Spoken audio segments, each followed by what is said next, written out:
Civil engineering അറിയേണ്ടതല്ല. Civil engineering എടുക്കാൻ ആഗ്രഹിക്കുന്ന സ്റ്റുഡൻസിന് സിവിൽ എഞ്ചിനീയറിംഗ് കഴിഞ്ഞിട്ടുള്ള എല്ലാ ജോലി സാധ്യതകളും എല്ലാ ഉപരിപഠന സാധ്യതകളും ഉൾക്കൊള്ളിച്ചുകൊണ്ടുള്ള ഡിസ്കഷനിലേക്ക് നമുക്ക് പോകാം. ഹായ് എവരിവൺ, നിങ്ങളെല്ലാവരും എൻട്രൻസ് ഒക്കെ എഴുതി നിങ്ങൾ ഉപരിപഠനത്തിലേക്കുള്ള കാര്യങ്ങൾ നോക്കിക്കൊണ്ടിരിക്കുന്ന സമയമാണിത്. അപ്പം നിങ്ങളെ ഭാവിയിലേക്കുള്ള ഒരു കോഴ്സ് ചൂസ് ചെയ്യുമ്പോൾ നിങ്ങൾ വളരെ ശ്രദ്ധിക്കേണ്ട കുറച്ച് കാര്യങ്ങളുണ്ട്.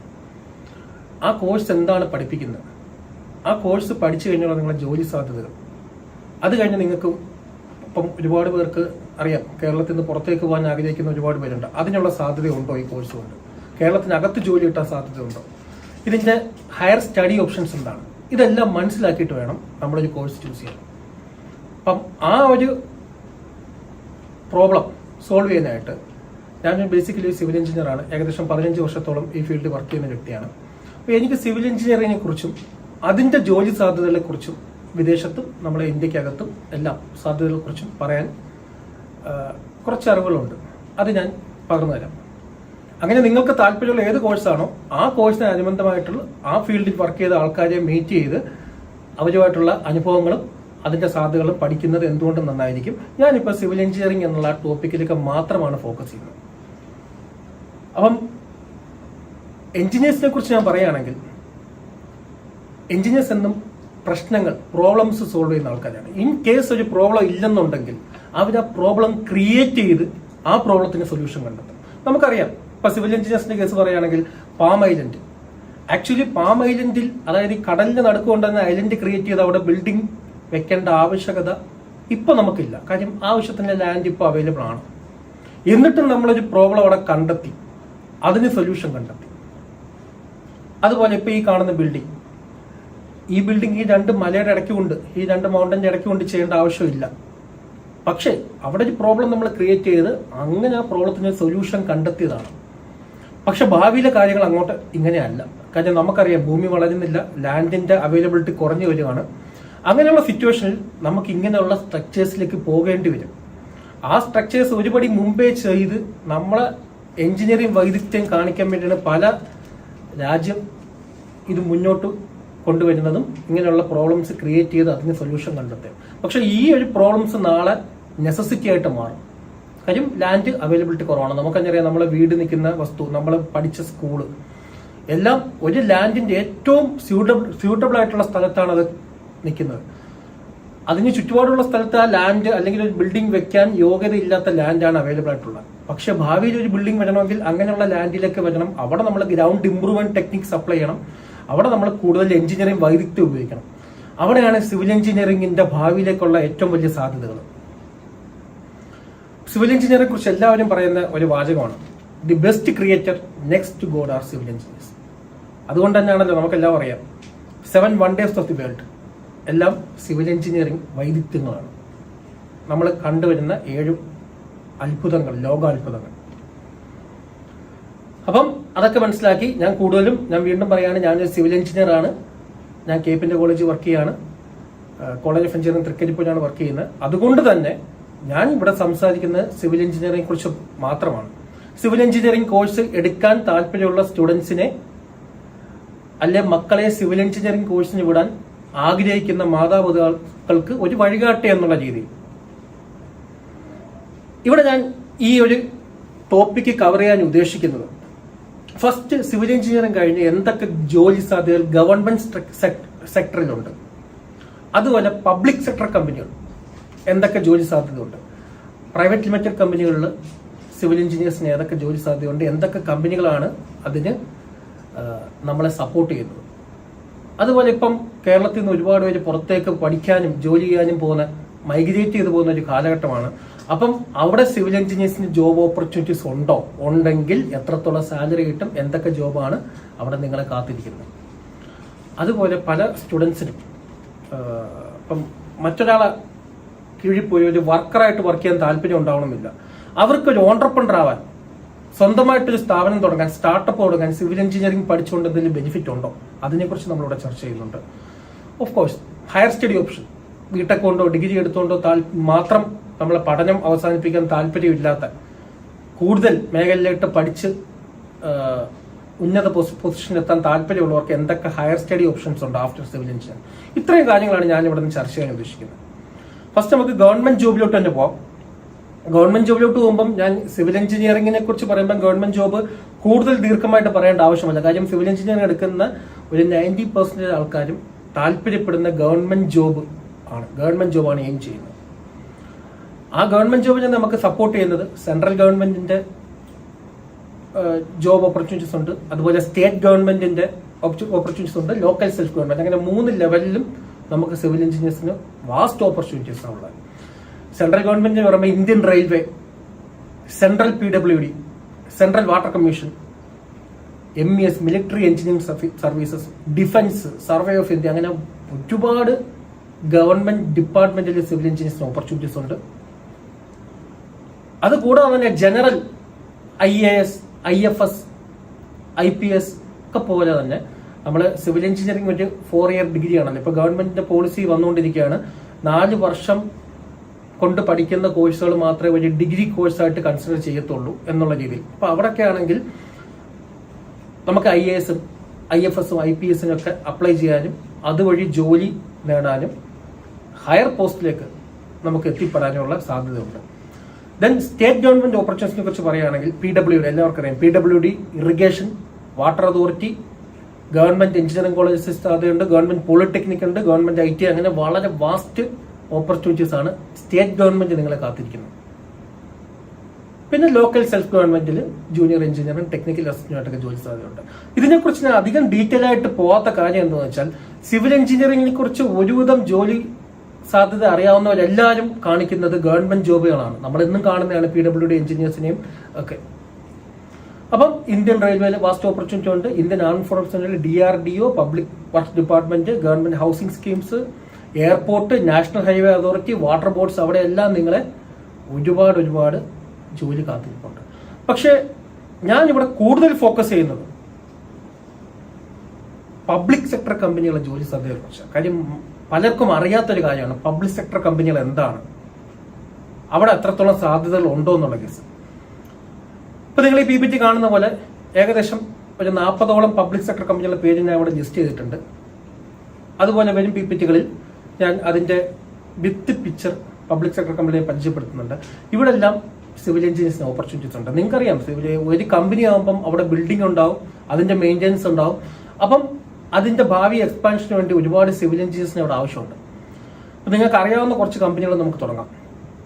BPCL, Bharat petroleum corporation limited, അതുപോലെ ഇന്ത്യൻ ഓയിൽ കോർപ്പറേഷൻ, ഇവിടെയൊക്കെ പെട്രോളിയം എഞ്ചിനീയേഴ്സ് ആയിട്ടും ബാക്കി അവിടുത്തെ കൺസ്ട്രക്ഷൻ വർക്കും കാര്യങ്ങളുമായിട്ട് നമുക്ക് ഒരുപാട് സിവിൽ എഞ്ചിനീയേഴ്സിന് ആവശ്യമുണ്ട്. ദെൻ കോൾ ഇന്ത്യ ലിമിറ്റഡിന്റെ സബ്സിഡറീസ് ആണ് Bharat cocking limited, central coalfield limited, eastern coalfield limited, Mahanadi coalfield limited, northern coalfield limited, അങ്ങനെ ഒരുപാട് കമ്പനികൾ അതിന്റെ സബ്സിഡറീസ് ആയിട്ട് തന്നെ ഉണ്ട്. ഇവിടെയെല്ലാം ഒരുപാട് ഓപ്പർച്യൂണിറ്റീസ് ആണ് സിവിൽ എഞ്ചിനീയേഴ്സിനെ കാത്തിരിക്കുന്നത്. നല്ല പേ സ്കെയിലാണ് അവർ കൊടുത്തുകൊണ്ടിരിക്കുന്നത്.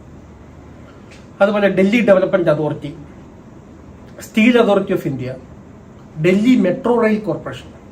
ഡൽഹി മെട്രോ റെയിൽ കോർപ്പറേഷൻ എന്ന് പറയുമ്പോൾ ഫസ്റ്റ് മെട്രോ റെയിൽ കോർപ്പറേഷൻ ആണ്. അത് മാത്രമല്ല അതിനോട് സബ്സിഡറി ആയിട്ട് Kochi metro rail, Gujarat metro rail, Mumbai metro rail, then Jaipur, Bangalore, Chennai, Hyderabad, ഇങ്ങനെ മെട്രോ സിറ്റീസിന്റെ എണ്ണം കൂടുന്നതനുസരിച്ച് മെട്രോ റെയിലിന്റെ ആവശ്യം വന്നുകൊണ്ടിരിക്കുകയാണ്. അങ്ങനെ മെട്രോ റെയിലിന്റെ ആവശ്യങ്ങൾ കൂടുന്നതനുസരിച്ച് നമുക്ക് അവിടെ ജോലി സാധ്യതകൾ ആയിരക്കണക്കിന് എഞ്ചിനീയേഴ്സിനാണ് ഒരു മെട്രോ റെയിലിന്റെ കമ്മീഷനിങ്ങിലും അതിന്റെ മെയിൻ്റെനൻസിനും അതിന്റെ ഭാവി എക്സ്പാൻഷനും വേണ്ടി ആവശ്യം. അപ്പൊ അതെല്ലാം സിവിൽ എഞ്ചിനീയേഴ്സിനുള്ള ജോലി സാധ്യതയായിട്ട് മാറിക്കൊണ്ടിരിക്കുകയാണ്. അത് മാത്രമല്ല, ഏത് രാജ്യം വളരുന്ന സ്റ്റേജിലും അവിടെ ഏറ്റവും കൂടുതൽ ആവശ്യം വേണ്ടത് ഇൻഫ്രാസ്ട്രക്ചർ ഡെവലപ്മെന്റാണ്. ഡെവലപ്മെന്റ് എന്ന് പറയുമ്പം അവിടെ ഏറ്റവും കൂടുതൽ വരുന്ന ബ്രിഡ്ജസ്, അതുപോലെ റെയിൽവേസ്, ഹൈറൈസ് ബിൽഡിങ്സ്, ഇതിനെല്ലാം നമുക്ക് സിവിൽ എഞ്ചിനീയേഴ്സിന് ആവശ്യമുണ്ട്. അത് നിങ്ങൾ ആദ്യം മനസ്സിലാക്കണം. Then Bharat heavy electricals limited. അപ്പം ഞാനിങ്ങനെ കുറച്ചധികം കമ്പനികളെ ഇവിടെ ലിസ്റ്റ് ചെയ്ത് കാണിക്കുന്നുണ്ട്. അപ്പം Hindustan petroleum corporation limited, heavy engineering corporation limited, electronics corporation of India limited. ഞാൻ ഇത്രയും കമ്പനികളെ ലിസ്റ്റ് ചെയ്ത് കാണിക്കുന്നത് എന്താണെന്ന് വെച്ചാൽ നമ്മളെ ഇന്ത്യൻ മാർക്കറ്റിൽ ഏകദേശം 6000ഓളം പബ്ലിക് ലിമിറ്റഡ് കമ്പനികളുണ്ട്. പബ്ലിക് ലിമിറ്റഡ് കമ്പനി എന്ന് പറയുമ്പം ഗവൺമെന്റും അല്ലെങ്കിൽ പ്രൈവറ്റ് പബ്ലിക് പാർട്ട്ണർഷിപ്പിൽ അല്ലെങ്കിൽ ഗവൺമെന്റ് പബ്ലിക് പാർട്ട്ണർഷിപ്പിൽ ഉണ്ടാക്കുന്ന കമ്പനിയാണ് പബ്ലിക് ലിമിറ്റഡ് കമ്പനികൾ. നമുക്ക് ഇന്ത്യയിൽ ലിസ്റ്റഡ് കമ്പനികളിൽ നമുക്ക് ഡയറക്റ്റ് ആയിട്ട് സ്റ്റോക്ക് വാങ്ങിച്ച് നമുക്ക് അതിന്റെ പാർട്ണറാവും.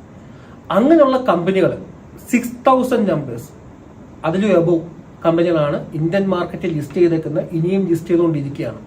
അപ്പൊ ഈ കമ്പനികളിലെല്ലാം സിവിൽ എഞ്ചിനീയേഴ്സിന് ജോലി സാധ്യതയുണ്ട്. അപ്പം നമ്മളെ കേസ് പറയുകയാണെങ്കിൽ ഞങ്ങൾക്ക് കേരളത്തിൽ ടോട്ടൽ 9 എഞ്ചിനീയറിംഗ് കോളേജ് ഉണ്ട്. ഈ 9 എഞ്ചിനീയറിംഗ് കോളേജിലും അസിസ്റ്റന്റ് പ്രൊഫസേഴ്സ് ഉണ്ട്. അത് കൂടാതെ അവിടെ അസിസ്റ്റന്റ് എഞ്ചിനീയേഴ്സ് ഉണ്ട്. കാര്യം നമ്മളെ കോളേജിന്റെ ബിൽഡിങ്ങിന്റെ കൺസ്ട്രക്ഷൻ, ബിൽഡിങ്ങിന്റെ മെയിൻ്റെനൻസ്, ലാബിന്റെ കൺസ്ട്രക്ഷൻ, ഓരോ കോളേജിലും അസിസ്റ്റന്റ് എഞ്ചിനീയേഴ്സ് ഉണ്ട്. അപ്പൊ ഞാൻ പറഞ്ഞു വന്നത് എന്താന്ന് വെച്ചാൽ ഒരു 4 5 അല്ലെങ്കിൽ 10 ബിൽഡിംഗ് ഉള്ള കോളേജസിൽ പോലും അതിന്റെ കൺസ്ട്രക്ഷന് വേണ്ടി സിവിൽ എഞ്ചിനീയേഴ്സും അതിന്റെ സപ്പോർട്ടിംഗ് സ്റ്റാഫിന് ആവശ്യമുണ്ട്. അപ്പൊ നിങ്ങൾ ഇത്രയും വലിയ കമ്പനികളുടെ കാര്യം ആലോചിച്ച് നോക്കും. ഈ 6000-ഓളം കമ്പനികളിലും സിവിൽ എഞ്ചിനീയേഴ്സിനെയും അതിന്റെ സൂപ്പർവൈസേഴ്സിനെയും അതിന് ബാക്കി സപ്പോർട്ടിംഗ് ടെക്നിക്കൽ സ്റ്റാഫിനെയും സിവിൽ ഫീൽഡിൽ ആവശ്യമുണ്ട്. ആ സാധ്യതകൾ നിങ്ങൾക്ക് ഡയറക്റ്റ് ആയിട്ട് അപ്രോച്ച് ചെയ്യാം. ഡയറക്റ്റ് അപ്രോച്ച് മീൻസ് ആ കമ്പനികൾ എടുക്കുന്ന രണ്ട് രീതിയിലാണ് കമ്പനിയിലേക്ക് റിക്രൂട്ട്മെന്റ് നടക്കുന്നത്. ഒന്നെന്ന് വെച്ചാൽ ഗേറ്റ് എക്സാം എഴുതി, ഗേറ്റ് എക്സാമിനെ കുറിച്ച് ഞാൻ ഡീറ്റെയിൽ ആയിട്ട് പറയുന്നുണ്ട്. ഗേറ്റ് എക്സാം എഴുതി അത് സ്കോർ വഴി നിങ്ങൾക്ക് കമ്പനി അപ്ലൈ ചെയ്യാം. കമ്പനി ഡയറക്റ്റ് ആയിട്ടും കമ്പനിയുടെ ഇന്റർവ്യൂ ബോർഡ് വഴി അവർ ടെസ്റ്റ് നടത്തി ഇന്റർവ്യൂ വഴി നിങ്ങൾക്ക് കയറാം. അപ്പൊ നിങ്ങൾ ചെയ്യേണ്ട കാര്യം അങ്ങനെയുള്ള ചാൻസ് ഉണ്ടെന്ന് മനസ്സിലാക്കുക. ഗവൺമെന്റ് സെക്ടർ മാത്രമല്ല, ഈ പബ്ലിക് ലിമിറ്റഡ് കമ്പനികളും ചാൻസ് ഉണ്ട്. ആ കമ്പനികളെ കണ്ടെത്തി അവരുടെ വെബ്സൈറ്റിൽ കയറി അവർക്ക് റിക്രൂട്ട്മെന്റ് ഉണ്ടോ എന്നുള്ള കാര്യം മനസ്സിലാക്കിക്കൊണ്ട് നിങ്ങൾക്ക് മുന്നോട്ട് പോകാം. അതിനെക്കുറിച്ച് മനസ്സിലാക്കാൻ വേണ്ടിയാണ് ഇത്രയും ഡീറ്റെയിൽ ആയിട്ട് ഞാൻ കമ്പനികളെ പിക്ചർ സഹിതം കാണിക്കുന്നത്. കാര്യം വർഷങ്ങളോടെ ഞാൻ ക്ലാസ് എടുക്കുമ്പം എല്ലാ ഫസ്റ്റ് ഇയർ വരുന്ന സിവിൽ എഞ്ചിനീയറിംഗ് സ്റ്റുഡൻസിനും പാസ് ഔട്ട് ആവുന്ന സിവിൽ എഞ്ചിനീയറിംഗ് സ്റ്റുഡൻസിന് ഞാൻ ഇതിനെക്കുറിച്ച് പറഞ്ഞു കൊടുക്കാറുണ്ട്. പക്ഷെ ആദ്യ കാലങ്ങളിൽ ഞാൻ ഈ കമ്പനികളുടെ ഫോട്ടോ കാണിക്കത്തില്ല. ഞാൻ ഇത്രത്തോളം കമ്പനി ഉണ്ടെന്ന് മാത്രം പറയും. പക്ഷെ അത് അവർക്ക് ഉണ്ടാക്കുന്ന ഇമ്പാക്റ്റും ഞാൻ ഈ ഓരോ കമ്പനിയുടെ ഫോട്ടോ കാണിച്ചിട്ട് ഇന്ന കമ്പനി, ആ കമ്പനിയുടെ ഫാക്ടറിയുടെ ഫോട്ടോ അല്ലെങ്കിൽ അതിന്റെ ഫ്രണ്ട് ബിൽഡിങ് അത് കാണിച്ചിട്ട് സ്റ്റുഡൻസിനെ പഠിപ്പിക്കുമ്പോൾ അവർക്ക് മനസ്സിലാക്കുന്ന അവരുടെ ഒരു ഇമ്പാക്റ്റും ഡിഫറെന്റ് ആണ്. കാര്യം അങ്ങനെ ഒരു റിയൽ കമ്പനി കാണുമ്പോൾ ഓക്കെ ഇങ്ങനെ റിയൽ കമ്പനി അവിടെ ഉണ്ട്, അവിടെ എനിക്കൊരു ജോലി സാധ്യത ഉണ്ട് എന്നവർ മനസ്സിലാക്കാൻ വേണ്ടിയിട്ട്. അതുകൊണ്ടാണ് ഞാൻ നിങ്ങൾ ഇത്രയും അധികം കമ്പനികൾ പബ്ലിക് സെക്ടറിൽ നിന്ന് ഞാൻ കാണിച്ചു തരുന്നത്. ഓക്കെ, അതുപോലെ റൈറ്റ്സ് ഒരുപാട് ഇപ്പൊ റെയിൽവേക്ക് തന്നെ ബാക്കി സബ്സിഡറി ഐറ്റംസ് വിൽക്കുന്ന കമ്പനികളുണ്ട്. റൈറ്റ്സ്, റെയിൽ വികാസ് നിഗം ലിമിറ്റഡ്, REIT, അങ്ങനെ ഒരുപാട് കമ്പനികളുണ്ട്. അവിടെയൊക്കെ സിവിൽ എഞ്ചിനീയേഴ്സിന് ജോലി സാധ്യതയുണ്ട്. അടുത്തതായി ഞാൻ പറയാൻ ഉദ്ദേശിക്കുന്ന പ്രൈവറ്റ് സെക്ടറിൽ ജോലി സാധ്യതകളെ കുറിച്ചാണ്. ഞാൻ നേരത്തെ പറഞ്ഞു പബ്ലിക് സെക്ടറിൽ 6000-ഓളം ലിസ്റ്റഡ് കമ്പനികൾ ഇന്ത്യയിലുണ്ടെന്ന്. അതുപോലെ പ്രൈവറ്റ് സെക്ടർ, പ്രൈവറ്റ് ലിമിറ്റഡ് കമ്പനികൾ ഏകദേശം 4 ലക്ഷത്തോളം ഉണ്ട്. പ്രൈവറ്റ് ലിമിറ്റഡ് സിവിൽ കൺസ്ട്രക്ഷൻ കമ്പനികൾ, സിവിലിന്റെ കൺസ്ട്രക്ഷൻ കമ്പനികൾ മാത്രം. അപ്പൊ അവിടെ എത്രത്തോളം സാധ്യതയുണ്ടെന്ന് ഞാൻ നിങ്ങൾക്ക് പറഞ്ഞേണ്ട ആവശ്യമില്ല. എങ്കിലും ഞാൻ ഇവിടെ ഏകദേശം 100-ഓളം കമ്പനികളുടെ പേജ് ഇവിടെ ലിസ്റ്റ് ഔട്ട് ചെയ്യുന്നുണ്ട്. അത് നേരത്തെ ഞാൻ പറഞ്ഞ ഉദ്ദേശം തന്നെ. ആ കമ്പനികൾ പറഞ്ഞു വരുമ്പോൾ ഞാൻ ഇപ്പൊ വാക്കാ പറയണം 4 ലക്ഷം കമ്പനി ഉണ്ട്. പക്ഷെ എനിക്ക് നിങ്ങളെ ചൂണ്ടിക്കാണിക്കാൻ പറ്റുന്നുണ്ട്. ഇന്ത്യയിലെ പേര് കേട്ട 1000 കോടിയിലും മേളില് വിറ്റുവരവുള്ള 100 കമ്പനിയുടെ ലിസ്റ്റാണ് അവിടെ ലിസ്റ്റ് ചെയ്തേക്കുന്നത്, സിവിലില് മാത്രം. ഓരോ കമ്പനിയിലും 100-ഓളം സിവിൽ എഞ്ചിനീയേഴ്സിന് ആവശ്യമുണ്ട്. അതിൽ കൂടുതൽ ഡ്രാഫ്റ്റ്മാൻമാരെയും ടെക്നീഷ്യൻസിന് ആവശ്യമുണ്ട്. അപ്പൊ അതൊക്കെ ഒന്ന് മനസ്സിലാക്കാൻ വേണ്ടിയാണ് ജസ്റ്റ് ഓരോ കമ്പനിയുടെ പേര് ഞാൻ വായിക്കുന്നില്ല. നിങ്ങൾക്ക് വേണമെങ്കിൽ വീഡിയോ പോസ്റ്റ് ചെയ്ത് വായിച്ചു നോക്കാം, അതിനുള്ള അവസരമുണ്ട്. 100 കമ്പനി ലിസ്റ്റ് ചെയ്തിട്ടുള്ളൂ. പക്ഷെ നിങ്ങൾ നോക്കാം, ഞാൻ പറയുന്നത് വിശ്വസിക്കേണ്ട, നിങ്ങൾ ഗൂഗിൾ ചെയ്യും. ഇപ്പൊ അതാണല്ലോ, ഗൂഗിൾ ചെയ്ത് നോക്കൂ. 4 ലക്ഷത്തോളം കമ്പനികൾ, പ്രൈവറ്റ് ലിമിറ്റഡ് കമ്പനികൾ ഇന്ത്യയിൽ ഉണ്ടോ എന്ന് നോക്കുക. കൺസ്ട്രക്ഷൻ കമ്പനികൾ മാത്രം ഉണ്ട് 4 ലക്ഷത്തോളം. അതിൽ കൂടുതൽ പ്രൈവറ്റ് ലിമിറ്റഡ് കമ്പനികൾ വേറെ ഉണ്ട്. അപ്പൊ ഏത് കമ്പനികളായാലും അവിടെ ബിൽഡിങ്സ് വേണം, ബിൽഡിങ്സ് മസ്റ്റാ. ഇന്ന് അതിപ്പം നൂറ്റാണ്ടുകൾക്ക് മുമ്പ് അങ്ങനെയാണല്ലോ, കമ്പനികൾ ഉണ്ടെങ്കിൽ അവിടെ ബിൽഡിങ്സ് വേണം. അപ്പൊ ഇനി അങ്ങോട്ടും സാധ്യത മങ്ങുന്നില്ല. അടുത്തത് ഞാൻ പറയാൻ ഉദ്ദേശിക്കുന്നത്, ഇപ്പൊ നമ്മൾ കവർ ചെയ്തത് ഗവൺമെന്റ് ജോബ്സ്, പബ്ലിക് സെക്ടർ കമ്പനികളുടെ ജോബ്സിനെ കുറിച്ച് ഞാൻ പറഞ്ഞു, 6000-ഓളം കമ്പനികളുടെ കാര്യം പറഞ്ഞു. പ്രൈവറ്റ് സെക്ടർ കമ്പനികളുടെ ജോലികളുടെ സാധ്യതകളെ കുറിച്ച് 4 ലക്ഷത്തോളം കമ്പനികൾ മേളിലുണ്ടെന്ന് പറഞ്ഞു. അവിടെ അടുത്തതായി overseas job opportunities after civil engineering. നമുക്കെല്ലാം അറിയാം ഇപ്പോഴത്തെ കേരളത്തിലെ ട്രെൻഡ്. പണ്ട് ഗൾഫിലേക്ക് ആൾക്കാർ പൊയ്ക്കൊണ്ടിരിക്കുകയാണെങ്കിൽ ഇപ്പം യൂറോപ്യൻ കൺട്രീസിലേക്കും കാനഡയിലേക്കും ഓസ്ട്രേലിയയിലേക്കും ഒക്കെയാണ് ആൾക്കാർ മൈഗ്രേറ്റ് ചെയ്യുന്നത്. ഹയർ സ്റ്റഡീസിന് വേണ്ടി പ്ലസ് അവർക്ക് നല്ല ജോബ് ഓപ്പർച്യൂണിറ്റീസിന് വേണ്ടി. അപ്പം നിങ്ങൾക്ക് സിവിൽ എഞ്ചിനീയറിംഗ് കഴിഞ്ഞാൽ അങ്ങനെയുള്ള സാധ്യത ഉണ്ടോ? ആക്ച്വലി ഞാൻ ഇത്രയും പറഞ്ഞ സ്ഥിതിക്ക് നിങ്ങൾക്ക് ഞാൻ ഇനി ഇതിനെക്കുറിച്ച് ഡീറ്റെയിൽ ആയിട്ട് പറഞ്ഞു തരേണ്ട ആവശ്യമില്ല. കാര്യം ഈ പറയുന്ന യൂറോപ്യൻ കൺട്രിയിലേക്ക് ആൾക്കാർ മൈഗ്രേറ്റ് ചെയ്യുന്ന കാര്യം എന്താണ്? അവിടുത്തെ ജീവിത സാഹചര്യങ്ങളും അവിടുത്തെ ഇൻഫ്രാ ഡെവലപ്മെന്റും അവർക്ക് കിട്ടുന്ന ഓപ്പർച്യൂണിറ്റീസും എക്സ്പ്ലോർ ചെയ്യാൻ വേണ്ടിയാണ്. ഈ ഓപ്പർച്യൂണിറ്റീസ് എങ്ങനെ അവിടെ ഉണ്ടായി? അവിടുത്തെ ഡെവലപ്മെന്റ് ആണ്. ഡെവലപ്മെന്റ് എന്ന് പറയുമ്പോൾ നമ്മൾ കാണുന്നത് എന്താണ്? ഫിസിക്കലായിട്ട് കാണുന്ന ഡെവലപ്മെന്റ് എന്താണ്? റോഡ്സ്, റെയിൽവേസ്, ബിൽഡിങ്സ്, ബാക്കിയുള്ള അമ്യൂണിറ്റീസ്. ഇതൊക്കെ എങ്ങനെ ഉണ്ടായി? ഇതൊക്കെ ആരും ഉണ്ടാക്കി? ഓഫ് കോഴ്സ് അവരുടെ കയ്യിൽ മണി ഉണ്ടാവും, പൈസ ഉണ്ടാവും, ടൂറിസം വഴി പൈസ ഉണ്ടാവും, അവിടുത്തെ പ്രൊഡക്ഷൻ വഴി പൈസ ഉണ്ടാവും. ഈ ക്യാഷ് ഉണ്ടെങ്കിലും അത് ഒരു അസറ്റായിട്ട്, ഒരു ഡെവലപ്മെന്റ് ആയിട്ട് കാണണമെന്നുണ്ടെങ്കിൽ നമ്മൾ സിവിൽ എഞ്ചിനീയേഴ്സ് വേണം. അപ്പം നമ്മൾ സിവിൽ പഠിച്ചിറങ്ങിയാൽ അവിടെ ചെന്നാൽ ഡയറക്റ്റ് ജോലി സാധ്യത അവിടെ തന്നെ ഉണ്ട്, ആ ഫീൽഡിൽ തന്നെ, സിവിൽ എഞ്ചിനീയറിംഗ് ഫീൽഡിൽ. അവിടെയും ഞാൻ പറഞ്ഞ പോലെ എയർപോർട്ടിന്റെ കൺസ്ട്രക്ഷൻ, റെയിൽവേ, റോഡ്സ്, ബിൽഡിങ്സ്, ഇത് എല്ലാ ഫീൽഡിലും സിവിലിന് സാധ്യതയുണ്ട്. അതിനെക്കുറിച്ച് ഡീറ്റെയിൽ ഇവിടെ പറഞ്ഞിട്ടുണ്ട്. ഓസ്ട്രേലിയയിലും കാനഡയിലും ജർമ്മനിയിലും ഫ്രാൻസിലും തുടങ്ങിയ മലേഷ്യ തൊട്ട് സിംഗപ്പൂർ എല്ലാ ഡെവലപ്പിംഗ് കൺട്രീസിലും. ഇപ്പം ഗൾഫിലാണെങ്കിൽ 15 വർഷം കഴിഞ്ഞു കഴിഞ്ഞാൽ അവിടുത്തെ ബിൽഡിംഗ് പൊളിച്ച് അടുത്ത കുറച്ചുകൂടെ ഹൈറൈസ് ബിൽഡിങ്ങോ അല്ലെങ്കിൽ അടുത്ത ലെവൽ സേഫ്റ്റി ഉള്ള ബിൽഡിങ്ങിലേക്ക് പോകണം. അപ്പം അതിന് ഡിമോളിഷനും സിവിൽ എഞ്ചിനീയേഴ്സിന്റെ ആവശ്യമുണ്ട്. ഡിമോളിഷൻ കഴിഞ്ഞിട്ട് അതിന്റെ അടുത്ത കൺസ്ട്രക്ഷൻ, അടുത്ത ലെവലിലെ ഹൈറൈസ് ബിൽഡിംഗ് കൺസ്ട്രക്ഷനും കാര്യങ്ങൾക്ക് വേണ്ടി സിവിൽ എഞ്ചിനീയേഴ്സിന് ആവശ്യമുണ്ട്. അപ്പം ഏത് കാലഘട്ടത്തിലും ഈ ഒരു ആവശ്യകത നിൽക്കുന്നില്ല എന്നുള്ള കാര്യം നിങ്ങൾ മനസ്സിലാക്കണം. ഓക്കെ, ഞാൻ ഇപ്പോൾ സിവിൽ എഞ്ചിനീയറിനെ കുറിച്ച് സംസാരിക്കുന്ന ഒരു കാര്യം പറയാം. ഇപ്പം ഞാൻ വർഷങ്ങളായിട്ട് പ്ലേസ്മെന്റ് സെല്ലിൽ വർക്ക് ചെയ്യുന്നുണ്ട്. ഇപ്പം ഞാൻ മനസ്സിലാക്കുന്ന ഒരു കാര്യം, ഒരു IT സെക്ടറിൽ കമ്പനി വന്നു കഴിഞ്ഞാൽ കമ്പ്യൂട്ടർ സയൻസ് സ്റ്റുഡൻസിനും ആവശ്യമുണ്ട്. അവർക്ക് കൂടുതൽ ആവശ്യം. ഞങ്ങളോട് ചോദിക്കും, സിവിൽ എഞ്ചിനീയറിംഗ് സ്റ്റുഡൻസ് ഉണ്ടോ? അവരെ ഞങ്ങൾ ട്രെയിനിങ് ചെയ്ത് ഞങ്ങളെ ഫീൽഡിൽ വർക്ക് ചെയ്യിച്ചോളാം. കാര്യം ഒരു IT സെക്ടറിൽ വർക്ക് ചെയ്യുന്ന കമ്പനി സിവിൽ എഞ്ചിനീയറിംഗ് സ്റ്റുഡൻസിനെ ട്രെയിൻ ചെയ്ത് വർക്ക് ചെയ്യിക്കാൻ താല്പര്യപ്പെടുന്നുണ്ട്. എല്ലാ വർഷവും ഒരുപാട് സ്റ്റുഡൻസ് അവിടെ ജോയിൻ ചെയ്യുന്നുണ്ട്. അപ്പൊ നമ്മൾ മനസ്സിലാക്കേണ്ട, IT സെക്ടറിൽ പോലും സിവിൽ എഞ്ചിനീയേഴ്സിന് സാധ്യതയുണ്ട്. അങ്ങനെ എല്ലാ സെക്ടറിനും സാധ്യതയുണ്ട്. പക്ഷെ ഞാൻ ഇതുവരെയും കണ്ടിട്ടില്ലാത്ത, ഇത്രയും വർഷത്തെ എൻ്റെ എക്സ്പീരിയൻസിലും എൻ്റെ കൂടെ സീനിയേഴ്സായിട്ട് അറിയുന്നവരും ഞാൻ ചോദിച്ച് മനസ്സിലാക്കിയതിലും, സിവിൽ എഞ്ചിനീയറിംഗ് ഫീൽഡിൽ ഇന്നേ വരെ വേറൊരു ബ്രാഞ്ചിൽ സ്റ്റുഡന്റ് വന്ന് വർക്ക് ചെയ്ത, അല്ലെങ്കിൽ വേറൊരു ബ്രാഞ്ചിൽ BTech എടുത്ത ഒരാൾ വർക്ക് ചെയ്ത ചരിത്രമില്ല. അങ്ങനെ വർക്ക് ചെയ്യാൻ പറ്റത്തില്ല. കാര്യം നമ്മൾ പഠിക്കുന്ന സിവിൽ എഞ്ചിനീയറുമായിട്ട് ബന്ധപ്പെട്ടുള്ള കൺസ്ട്രക്ഷൻ കാര്യങ്ങളും വളരെ ഈസി ആയിട്ട് ഒരു ട്രെയിനിങ് കൊടുത്ത് മറ്റൊരാളെ പഠിപ്പിക്കാൻ പറ്റത്തില്ല. അതാണ് നിങ്ങൾ ആദ്യം മനസ്സിലാക്കേണ്ടത്. അപ്പം അങ്ങനെ ഒരു സാധ്യതകളുണ്ട്. അടുത്തതായി, സിവിൽ എഞ്ചിനീയറിംഗ് നിങ്ങൾ BTech കഴിഞ്ഞു, ഇതിവിടെ കൊണ്ട് അവസാനിക്കുന്നുണ്ടോ? ഇല്ല. നമുക്ക് ഈ പറയുന്ന ഗവൺമെന്റ് ജോബ്സും പബ്ലിക് സെക്ടറിലായാലും ഗവൺമെന്റ് ജോബ്സ് ആയാലും കിട്ടണമെന്നുണ്ടെങ്കിൽ നമുക്ക് കുറെ കോമ്പറ്റീറ്റീവ് എക്സാമിനേഷൻ നടക്കുന്നുണ്ട്. നിങ്ങൾക്കറിയാമായിരിക്കും, ഏറ്റവും കൂടുതൽ കോമ്പറ്റീറ്റീവ് എക്സാമിനേഷൻ ഗവൺമെന്റ്സ് നടത്തുന്നത്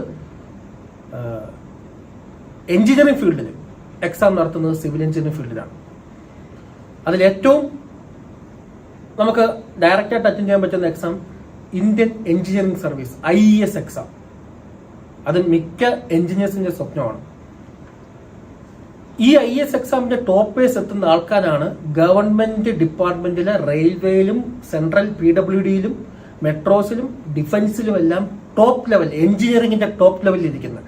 നമ്മൾ IES നോർമലി ഒരു ഡിഗ്രി എടുത്ത ആള് IES എക്സാം എഴുതുന്ന പോലെയാണ് എഞ്ചിനീയേഴ്സിന്റെ IES എക്സാം. കുറച്ച് ടഫാണ്. പക്ഷെ ഞാൻ പഠിപ്പിക്കുന്ന സ്റ്റുഡൻസിനോട് പറയുന്ന ഒരു കേസാണ്, നിങ്ങൾ IES എക്സാമിനേഷൻ എയിം ചെയ്യുക, അതിന്റെ സിലബസ് പഠിക്കുക. അതിന്റെ സിലബസ് പഠിച്ചാൽ നിങ്ങൾക്ക് അതിന് താഴേക്കുള്ള ബാക്കിയെല്ലാ സ്റ്റാഫ് സെലക്ഷൻ കമ്മീഷനും ബാക്കി നോർമൽ PWD എല്ലാ ഗവൺമെന്റ്, അതായത് കേരള ഗവൺമെന്റ് ഉൾപ്പെടെ ഇന്ത്യയിലെ സംസ്ഥാനത്തെ എല്ലാ ഗവൺമെന്റും അവിടുത്തെ പബ്ലിക് വർക്ക് ഡിപ്പാർട്ട്മെന്റിന് വേണ്ടി അവിടെ കോമ്പറ്റീറ്റീവ് എക്സാം നടത്തുന്നുണ്ട്. പിന്നെ അതൊക്കെ വളരെ ഈസിയാണ്. അപ്പോൾ ഫസ്റ്റ് IES എക്സാം ഉണ്ട്.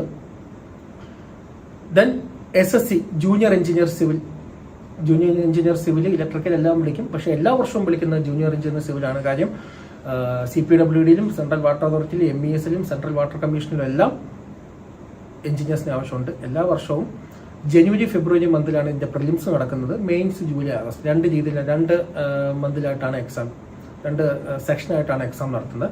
അത് നിങ്ങൾക്ക് വളരെ വലിയ സാധ്യതയാണ് തുറന്നത്. എല്ലാ വർഷവും നടക്കുന്ന എക്സാമാണ്. പിന്നെ നിങ്ങൾക്കറിയാം നമ്മളെ PWD എല്ലാ വർഷവും എക്സാം നടക്കുന്നില്ലെങ്കിലും അത്രത്തോളം എഞ്ചിനീയേഴ്സിനെ ഡയറക്റ്റ് ആയിട്ട് ഗവൺമെന്റ്, കേരള ഗവൺമെന്റ് ഉൾപ്പെടെയുള്ള ഗവൺമെന്റ് എടുക്കുന്നത് സിവിൽ എഞ്ചിനീയറിംഗ് ഫീൽഡിൽ നിന്നാണ്.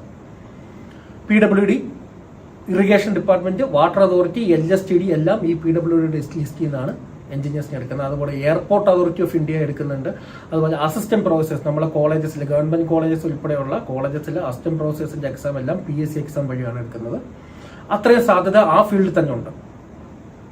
അപ്പൊ നിങ്ങൾ എന്തുകൊണ്ടാണ് ഞാൻ ഫസ്റ്റ് ഇയേഴ്സ് വരുന്ന സ്റ്റുഡൻസിന് വരെ ഈ ഒരു ക്ലാസ് അവയർനെസ് എന്റെ ക്ലാസ്സിലേക്ക് കൊടുക്കാറുണ്ട്. കാര്യം അവരറിയണം അവർ ജോയിൻ ചെയ്തേക്കുന്ന ഫീൽഡിന്റെ സാധ്യത എന്തൊക്കെയാണെന്ന്, പഠിക്കേണ്ട ലെവൽ എന്തൊക്കെയാണെന്ന്. അതുപോലെ പാസ് ഔട്ട് ആകുമ്പോഴും ഈ സെയിം ക്ലാസ്സിന് അവർക്ക് കൊടുക്കും. കാര്യം അവർ പാസ് ഔട്ട് ആകുമ്പോഴാണ് ഈ സാധ്യത കൂടുതൽ അവർക്ക് മുമ്പിലേക്ക് വരുന്നത്. ഫസ്റ്റ് ഇയേഴ്സ് വരുമ്പം അവരെ ഒന്ന് മോട്ടിവേറ്റ് ചെയ്യാൻ, അവർ വന്ന ഫീൽഡിനെ കുറിച്ച് കൂടുതൽ മനസ്സിലാക്കാൻ. പക്ഷേ ഫൈനൽ ഇയർ കഴിഞ്ഞ് ഇറങ്ങുമ്പോഴാണ് അവർക്ക് അതിന്റെ ഏറ്റവും കൂടുതൽ ആവശ്യകത. അപ്പൊ അതിനെക്കുറിച്ച് ഞാൻ എല്ലാ വർഷവും അവർക്ക് പറഞ്ഞു കൊടുക്കാറുണ്ട്. അപ്പൊ ഇത്രയൊക്കെയാണ് ഞാൻ ആദ്യം പറഞ്ഞ ആ ജോലി സാധ്യതയും higher study competitive exam office. ഇനി ഞാൻ പറയാൻ പോകുന്ന, നേരത്തെ പറഞ്ഞു വന്ന കുറച്ച് കുട്ടികളുണ്ട്. ഇപ്പോഴത്തെ ഒരു കാലഘട്ടം ഉണ്ടല്ലോ, ന്യൂ ജനറേഷൻ കാലഘട്ടം. ആർക്കും ആരുടെ അടിയിൽ, അതായത് ഒരു അണ്ടറിൽ പോയി വർക്ക് ചെയ്യാൻ താല്പര്യം ഉണ്ടാകത്തില്ല, ഒരു വർക്കറെ പോയി വർക്ക് ചെയ്യാൻ താല്പര്യം ഉണ്ടാകത്തില്ല. ആ ഒരു സിറ്റുവേഷനിൽ നമുക്ക് ഒരു ഓൺടർപ്രണർഷിപ്പ് ഓപ്പർച്യൂണിറ്റി, എനിക്കൊരു ഓൺടർപ്രണർ ആവണം, സെൽഫായിട്ട് നിൽക്കണം, സെൽഫായിട്ട് ഡെവലപ്പ് ചെയ്യണം, ഒരു ബിസിനസ് ബിൽഡ് ചെയ്യണം. അതെ, ഇവിടെ ഈ സിവിൽ എഞ്ചിനീയറിംഗ് ഫീൽഡിൽ ഒരുപാട് ഓപ്പർച്യൂണിറ്റി അവിടെ നിങ്ങളെ കാത്തിരിക്കാം. സർവേയിങ്, നമുക്കറിയാം, ഒരു വീട് വെക്കണേ സർവേ ചെയ്യണം, റോഡ് പണിയണേ ചെയ്യണം, എയർപോർട്ട്, റെയിൽവേ, എന്ത് വർക്ക് ചെയ്യണമല്ലോ, സിവിൽ എഞ്ചിനീയറിംഗ് റിലേറ്റഡ് ആയിട്ട് എന്ത് വർക്ക് ചെയ്യണമല്ലോ നമുക്ക് സർവേ വേണം. ഇപ്പൊ നമുക്കറിയാം കേരളത്തിൽ ഏറ്റവും കൂടുതൽ ആൾക്കാർ കേട്ടാണ് കേരളിന്റെ സമയത്ത് സർവേ നടത്തി ആ കല്ലിട്ട സമയത്താണ് കൂടുതൽ പ്രക്ഷോഭം ഉണ്ടായത്. അതായത് സർവേ ചെയ്യാതെ ഒരു വർക്കും നടക്കത്തില്ല. ആ ഫീൽഡിൽ നിങ്ങൾക്ക് ഓപ്പർച്യൂണിറ്റി ഉണ്ട്. റെയിൽവേയുടെ വർക്ക് എടുക്കാം, റോഡ്സ്, ഹൈവേസ് എല്ലാം. ഞങ്ങളെ കോളേജിൽ 2 സർവേയുടെ സ്റ്റാർട്ടപ്പ് ഉണ്ട്. അവർ നമ്മളെ കോളേജിൽ സ്റ്റാർട്ടപ്പായിട്ട് രജിസ്റ്റർ ചെയ്തിട്ട് അവരിപ്പം ഗവൺമെന്റ് വർക്കുകൾ എടുത്ത് ചെയ്യാണ്, ഗവൺമെന്റ് സർവേ വർക്കുകൾ.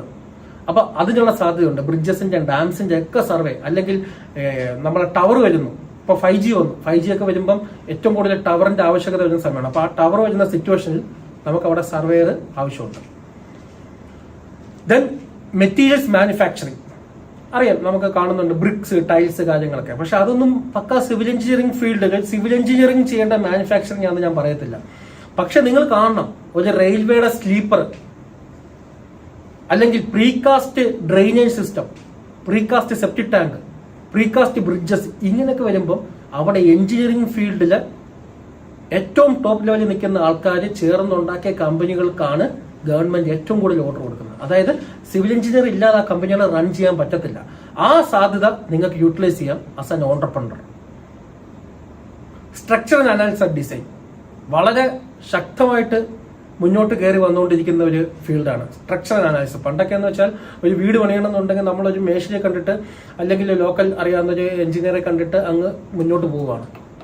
ചിലപ്പോൾ എഞ്ചിനീയറെ പോലും കാണത്തില്ല, ഒരു മേശിനെ കണ്ടിട്ട് പുള്ളിയുടെ എക്സ്പീരിയൻസ് വെച്ച് പ്ലാൻ വെച്ച് പോകണം. പക്ഷെ ഇപ്പം ഈ പറയുന്ന ഫ്ലഡും അതുപോലെ എർത്തിക്വേക്കും കാര്യങ്ങളൊക്കെ ഉണ്ടാകുന്ന സിറ്റുവേഷനിൽ ഓരോ ബിൽഡിങ്ങിനും സ്ട്രക്ചർ അനാലിസിസ് ചെയ്ത് ഡിസൈൻ ചെയ്ത് വരേണ്ട സിറ്റുവേഷനിലേക്ക് വന്നു.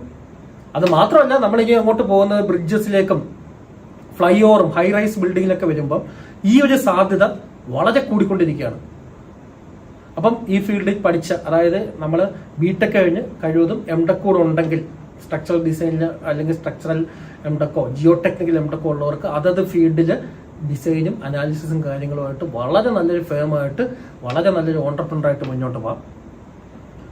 സ്റ്റീൽ ഡിസൈൻ ഉണ്ട്, കോൺക്രീറ്റ് ഡിസൈൻ ഉണ്ട്, അതൊക്കെ നമുക്കറിയാം. ഇപ്പോൾ സ്റ്റീൽ ബിൽഡിങ്സ് ഒക്കെ ഒരുപാട് വരുന്ന കാലഘട്ടമാണ്. കാര്യം നമ്മുടെ ഷോറൂംസ്, ഗവൺമെന്റിന്റെ പ്രൈവറ്റിലെ കമ്പനികളുടെ ഷോറൂംസ് വരുന്നത് കൂടുതലും സ്റ്റീൽ ബിൽഡിങ്സ്. സ്റ്റീൽ ബിൽഡിങ്സ് എന്ന് പറയുമ്പം നമുക്കതിന്റെ കൺസ്ട്രക്ഷൻ എടുക്കുന്ന കാലതാമസം വളരെ കുറവ്. ഒരു 6 മാസം കൊണ്ട് നമുക്കൊരു ബിൽഡിംഗ് കംപ്ലീറ്റ് ഫർണിഷ് ചെയ്ത് അവിടെ നമുക്ക് ബിസിനസ് സ്റ്റാർട്ട് ചെയ്യാം. 10 ഇയേഴ്സ് ലീസ് എടുത്ത ലാൻഡ് ആണെങ്കിൽ അവിടെ ഒരു കോൺക്രീറ്റ് ബിൽഡിംഗ് കൊണ്ടുവച്ച്, കോൺക്രീറ്റ് ബിൽഡിംഗ് ആകുമ്പോൾ ഏകദേശം 40 ഇയേഴ്സ് ആയുസ് ഉണ്ട്.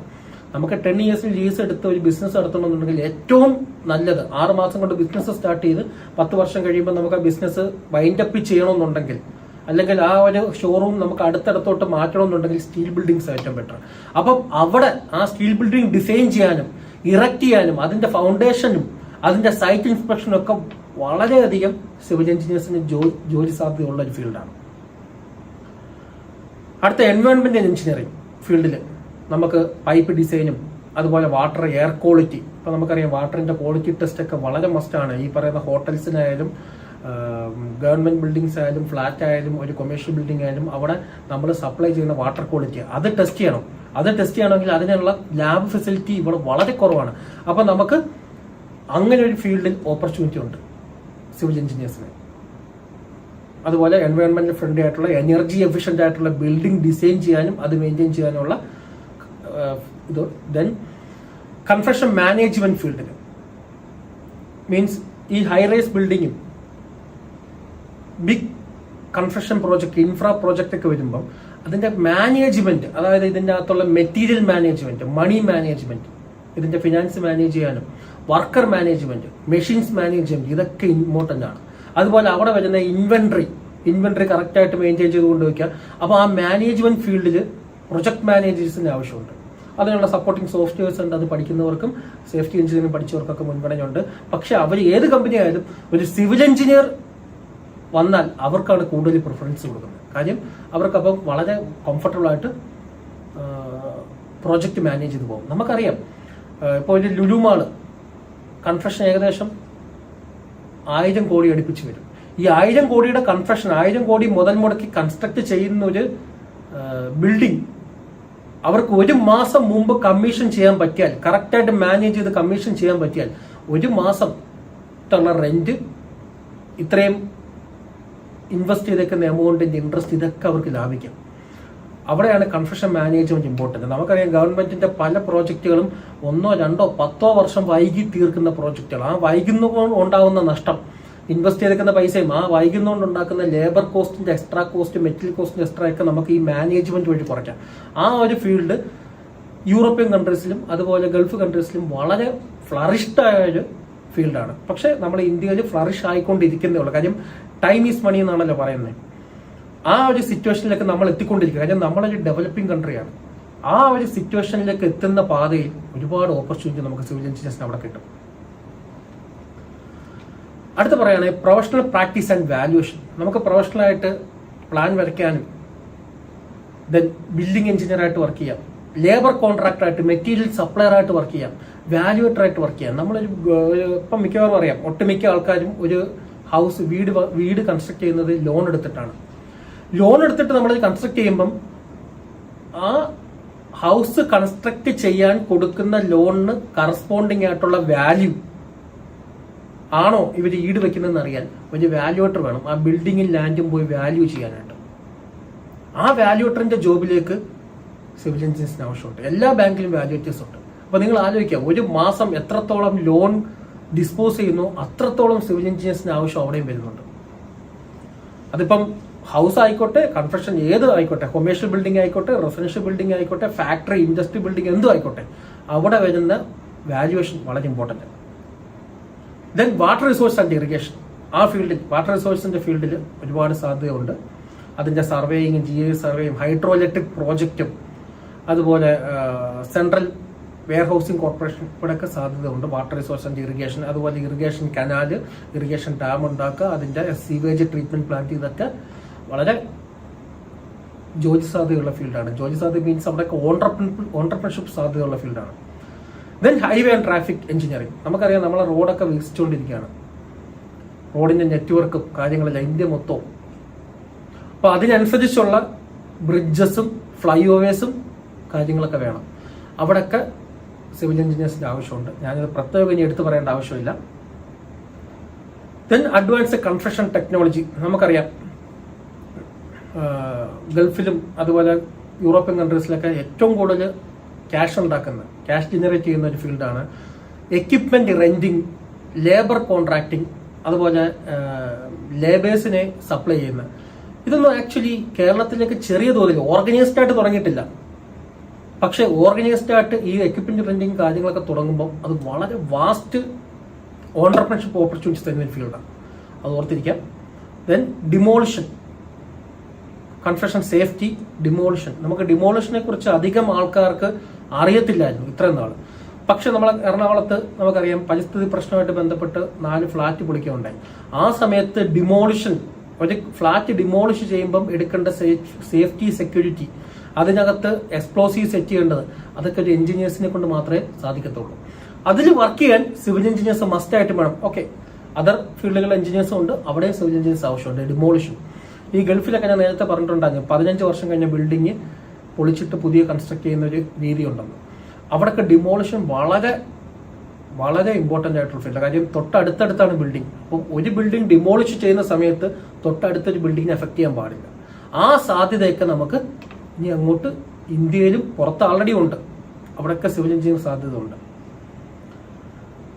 Then specific services, painting, scaffolding, ഞാൻ നേരത്തെ പറഞ്ഞ പോലെ എക്യുപ്മെന്റ് സപ്ലൈ, അതുപോലെ ബോറിംഗ്, അതായത് പൈലിംഗ് വർക്ക്. നിങ്ങൾക്കറിയാം ഇപ്പോൾ ഇനി നമുക്ക് കൺസ്ട്രക്ഷൻ ചെയ്യാനുള്ള ലാൻഡ് ഒട്ടുമിക്ക സൂട്ടബിൾ ആയിട്ടുള്ള, സ്റ്റേബിൾ ആയിട്ടുള്ള, സേഫ് ആയിട്ടുള്ള ലാൻഡുകളിലെല്ലാം നമ്മൾ ബിൽഡിങ്ങും കാര്യങ്ങളും കൺസ്ട്രക്ട് ചെയ്ത് കഴിഞ്ഞു.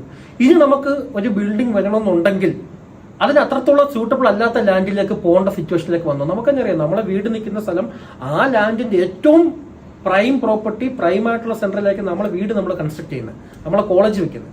ഇനി ഒരു ബിൽഡിംഗ് വേണമെന്നുണ്ടെങ്കിൽ നമ്മൾ ആ ലാൻഡിനെ ഇംപ്രൂവ് ചെയ്തിട്ട് ചെയ്യേണ്ട സിറ്റുവേഷനിലേക്ക് വന്നേക്കാം. അപ്പം അത് വളരെ ഇമ്പോർട്ടന്റ്. അപ്പൊ ആ സിറ്റുവേഷനിൽ സ്പെസിഫിക് സർവീസസ്, പൈലിംഗ് സർവീസസ്, അതുപോലെ land improvement service, painting service, scaffolding സർവീസിനൊക്കെ നമുക്ക് ഓണ്ടർപ്രണർഷിപ്പ് സ്കോപ്പ് ഉണ്ട്. അവിടെ തന്നെ ജോലി സാധ്യതകളുണ്ട്. ഞാൻ ഈ ഓണ്ടർപ്രണർഷിപ്പ് സ്കോപ്പ് എന്ന് പറയുന്ന എല്ലാ സ്ഥലങ്ങളിലും ജോലി സാധ്യത ഉണ്ടെന്നുള്ളത് നിങ്ങൾ മനസ്സിലാക്കുക. കാര്യം ഒരാൾ ഓണ്ടർപ്രണർ ആയതുകൊണ്ട് വെച്ച് അയാൾ അണ്ടറിൽ ഈ സിവിൽ എഞ്ചിനീയറിംഗ് ഫീൽഡിൽ ഓണ്ടർപ്രണർ ആണ്, അയാൾ അണ്ടറിൽ 10 or 100 സിവിൽ എഞ്ചിനീയേഴ്സിനെ നമുക്ക് എംപ്ലോയ് ചെയ്യേണ്ട ആവശ്യകത ഉണ്ടാവും. ഇത്രയൊക്കെയാണ് എനിക്ക് ഓണ്ടർപ്രണർഷിപ്പ് പോളിറ്റിക്സ് എന്ന് പറഞ്ഞാൽ. അതായത് ജോലി ചെയ്യാൻ താല്പര്യമില്ല, എനിക്കൊരു ബിസിനസ്സുകാരൻ ആവണം എന്ന് ആഗ്രഹിച്ച് സിവിൽ എഞ്ചിനീയറിംഗ് വരുന്നവർക്ക് ഇവിടെ ഒരുപാട് സാധ്യതയുണ്ട് എന്ന് മനസ്സിലാക്കി തരാൻ വേണ്ടി പറഞ്ഞതാണ്.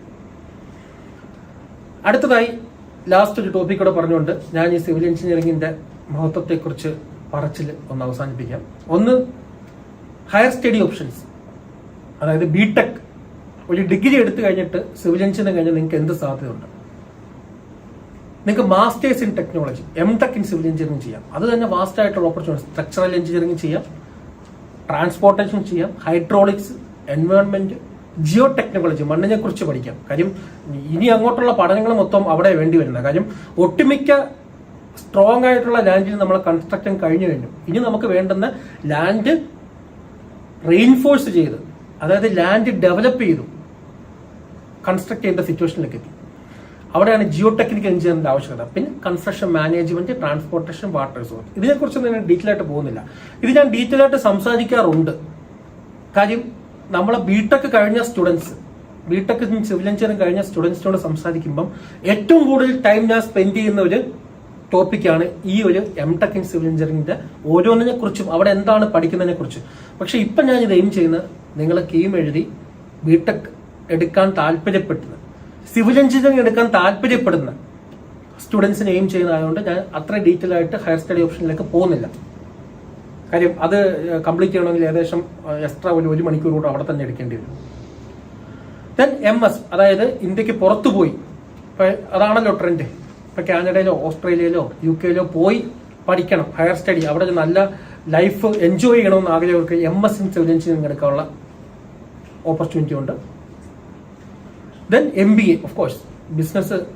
ഈ പറയുന്ന ഞാൻ നേരത്തെ പറഞ്ഞ പോലെ 6000-ഓളം PSU കമ്പനികൾ, 4 ലക്ഷത്തോളം പ്രൈവറ്റ് ലിമിറ്റഡ് കമ്പനികൾ.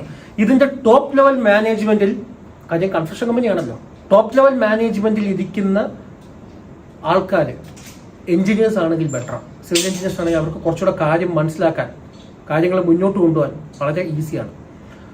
അവിടെ ബിടെക് ഇൻ സിവിൽ എഞ്ചിനീയറിംഗ് കഴിഞ്ഞിട്ട് ഒരു മാസ്റ്റർ ഓഫ് ബിസിനസ് അഡ്മിനിസ്ട്രേഷൻ ഒരു റെപ്യൂട്ടഡ് യൂണിവേഴ്സിറ്റിയുടെ അല്ലെങ്കിൽ റെപ്യൂട്ടഡ് കോളേജിൽ നിന്ന് എടുക്കുന്നതാണെങ്കിൽ വളരെ ഇമ്പോർട്ടൻ്റ് ആയിട്ട് വളരെ ഹയർ പോസ്റ്റിലേക്ക് വളരെ ഈസി ആയിട്ട് എത്തിച്ചേരാൻ പറ്റുന്ന സാധ്യതയുണ്ട്.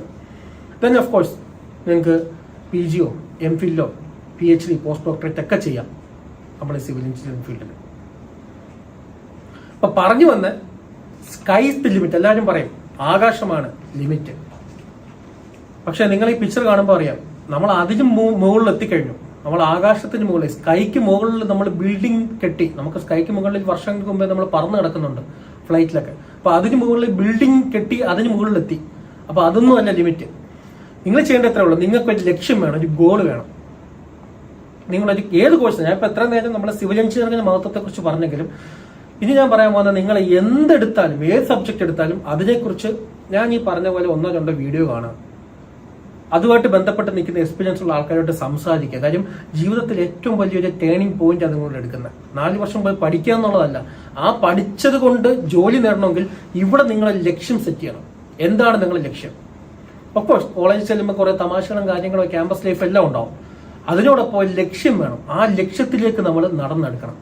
ആ ലക്ഷ്യത്തിലേക്ക് നടന്നെടുക്കുമ്പോൾ നിങ്ങൾക്കൊരു പ്ലാൻ വേണം. ഇൻ കേസ് ആ പ്ലാൻ വർക്ക് ചെയ്തില്ലെങ്കിൽ പോലും പ്ലാൻ എ, പ്ലാൻ ബി കൂടെങ്കിലും നിങ്ങളെ ലക്ഷ്യത്തിലേക്ക് എത്തുക, നിങ്ങളെ ഗോളിലേക്ക് എത്തുക. ഇത്രയും പറഞ്ഞുകൊണ്ട് ഞാൻ ഈ ഒരു സിവിൽ എഞ്ചിനീയറിംഗിന്റെ മഹത്വം എന്ന് പറഞ്ഞ ആ ടോപ്പിക്ക് ഞാൻ അവസാനിപ്പിക്കും. Thank you.